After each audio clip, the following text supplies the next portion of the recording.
बैठक हुई Pakistan peoples party और मुस्लिम लीग नवाज के दरमियान। राजा परवेज अशरफ साहब से दीगर रहनुमा थे, उन्होंने एक फैसला किया कि ज़िमनी इलेक्शन आ रहा है। पहले ज़िमनी इलेक्शन में इमरान खान साहब ने बाइकआउट का ऐलान कर दिया था, लेकिन उन्होंने फिर बताया कि ये सियासी कमेटी फैसला करेगी। सियासी कमेटी ने ज़िमनी इलेक्शन में हिस्सा लेने का ऐलान कर दिया, और जो ही ऐलान किया तो पाकिस्तान पीपल्स पार्टी और मुस्लिम लीग नवाज को बादशाह सलामत का हुक्म हुआ कि आप इकट्ठे हो जाएं, वरना आपका हशर नशर हो जाएगा। और इस वक्त प्रेशर बहुत ज्यादा है और बैरूनी प्रेशर है, इसलिए हो सकता है कि हम पूरी धांधली ना कर सकें, लिहाजा बेहतर है कि आप कम से कम एक हो जाएं। तो लिहाजा वो एक हो गए हैं और ज़िमनी इलेक्शन दोनों ने मिलकर लड़ने का फैसला किया है और बंदरबांट कर ली गई है। ये मेरे सामने जो फैसले हुए हैं, पहले तो मैं उनके बारे में बता दूं कि जो सरकार की सीट है और डीजी खान से वो पाकिस्तान पीपल्स पार्टी को दे दी गई है। अब पाकिस्तान पीपल्स पार्टी का उम्मीदवार होगा और मुस्लिम लीग नवाज का उम्मीदवार उसमें खड़ा नहीं होगा। और फैसलाबाद के 2 कौमी हल्के हैं, NA 96 है और NA 104 है, और एक सूबाई हल्का है 98। इस पे मुस्लिम लीग नवाज के उम्मीदवार इलेक्शन में हिस्सा लेंगे। पीपल्स पार्टी फैसलाबाद में इलेक्शन नहीं लड़ेगी, जबकि राजा रियाज साहब भी उम्मीदवार थे, अब उनको दोबारा हिस्सा दिया जाएगा, जी इलेक्शन लड़वाया जाएगा। इसी तरीके से वजीराबाद से NA 66 यहाँ पे अहमद चट्टा साहब थे, वो सीट खाली हुई थी, तो वहां से भी मुस्लिम लीग नवाज लड़ेगी। लाहौर से 129 मियां अजहर साहब का हल्का, वहां भी मुस्लिम लीग नवाज को दे दिया गया है, पाकिस्तान पीपल्स पार्टी नहीं होगी। साहिवाल 143 है, वहां भी मुस्लिम लीग नवाज होंगी। सूबाई हल्के हैं PPE 87 मियां वाली और PPE 203 साहिवाल, यहाँ भी मुस्लिम लीग नवाज होगा। और 175 मुजफ्फरगढ़ जमशेद दस्ती साहब, वहां पे भी मुस्लिम लीग नवाज को दिया गया है। और ये बात आपको बता दूं कि अभी तक हतमी फैसले नहीं हुए, क्योंकि इनको डिस्क्वालीफाई किया हुआ है। ये जो नाम निहाद 9 मई के केसेस थे इसमें, तो वहां पे अभी तक हतमी फैसले नहीं हुए, लेकिन इलेक्शन कमीशन ने फिलफौर जल्दी ये काम किया है और सीटें खाली करार दे दी हैं और ज़िमनी इलेक्शंस का ऐलान किया गया है। लिहाजा पाकिस्तान पीपल्स पार्टी और मुस्लिम लीग नवाज जो हैं, अब वो मिलकर इलेक्शन लड़ेंगे। तो पहली बात तो ये तय हो गई कि इमरान खान साहब हमेशा ये कहते आ रहे हैं कि ये दोनों एक ही सिक्के के 2 रुख हैं, और जब भी इनके मफादात एक होते हैं तो ये एक हो जाते हैं, और बज़ाहिर ये लड़ते हैं लेकिन हकीकत में एक दूसरे के साथ हैं। और माजी में आपने देखा होगा कि एक दूसरे का ये गला फाड़ के पैसे रिकवर करने की बात करते थे, एक दूसरे के खिलाफ मुकदमात थे, एक दूसरे को सजाएं दिलवाते थे। लेकिन अब क्योंकि मामला है मालो दौलत का और इमरान खान साहब मुकाबले में हैं, इसलिए उनको शिकस्त देना बहुत ज्यादा जरूरी है, जो कि मुमकिन नहीं है। ये सब कुछ हो रहा है। अब आते हैं इन दोनों का इत्तफाक और इत्तेहाद क्या है। अगर आप सिंध में चले जाएं, सिंध ऑडिट रिपोर्ट्स जो आ रही हैं, वहां पे भी करप्शन और लूटमार उरूज पर है। दूसरी जानिब ये मेरे सामने कुछ फेडरल गवर्नमेंट का एक ऑडिट रिपोर्ट है, वो आपके साथ मैं शेयर करता हूं ताकि आपको अंदाजा हो सके कि इस वक्त मुमलकत खुदादा की हालत क्या है। ये जो नाबगे इस वक्त मुसल्लत किए गए हैं, इनका क्या सूरत हाल है। जी सिचुएशन ये है कि वफाकी वजारतों और महकमों की जो 2024-25 की ऑडिट रिपोर्ट है, उसमें मजमूई तौर पर 376 ट्रिलियन का जो है वो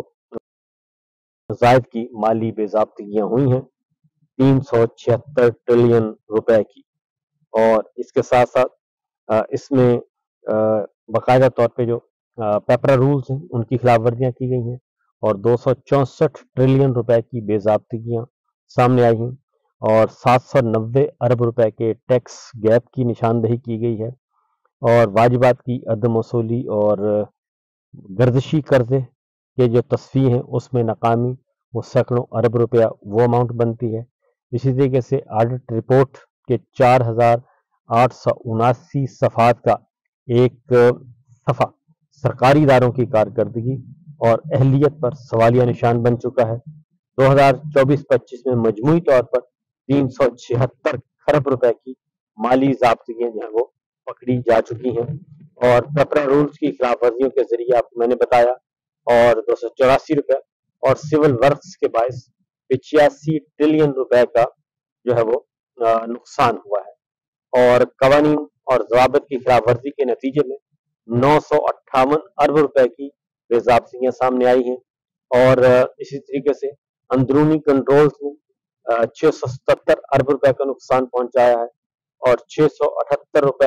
असासाजात नाकिस असासाजात मैनेजमेंट से डूब गए हैं और कॉन्ट्रैक्ट मैनेजमेंट के मसाइल से 280 अरब रुपए का नुकसान हुआ है। रिपोर्ट के मुताबिक गैर मुहतात सरकार सरमायाकारी और रेवेन्यू की कम वसूली, डिजास्टर मैनेजमेंट की खामियों और बैंक अकाउंट्स की नाकस मैनेजमेंट से भारी नुकसान हुआ है और इसी तरीके से अगर आप फेडरल गवर्नमेंट का सिर्फ एक इदारा ले लें और वो है security exchange commission. Security exchange commission के अंदर जो माली बेज़ाब्तियों की निशानदेही ऑडिट रिपोर्ट में आई है वो सालाना 156 करोड़ रुपए से जायद की बनती है।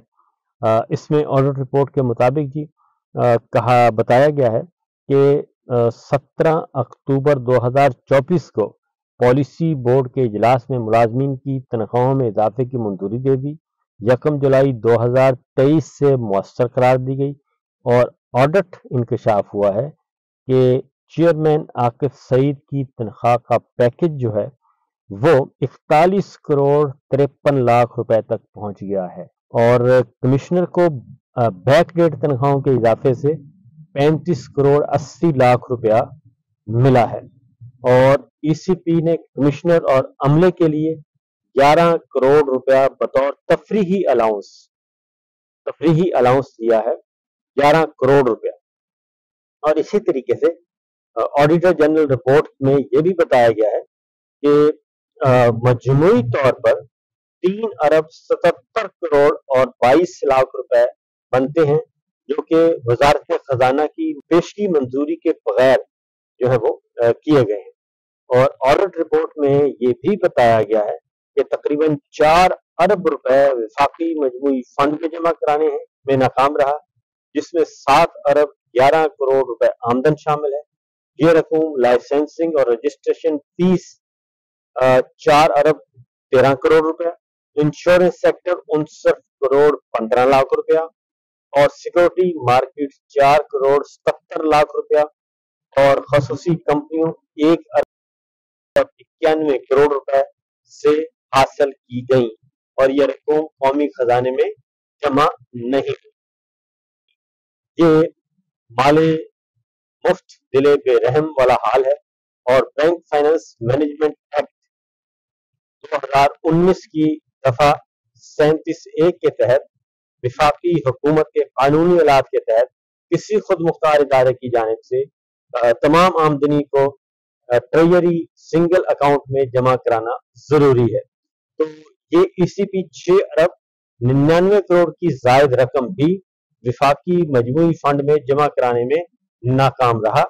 जबकि कानूनन आमदनी और असल अखराजात में किसी भी किस्म की बचत लाजमी तौर पर फंड में मुंतकिल जरूरी है। तो ये तो सूरत हाल है। ये मैं आपको बता दूं ये जो इस वक्त आकिब सईद साहब हैं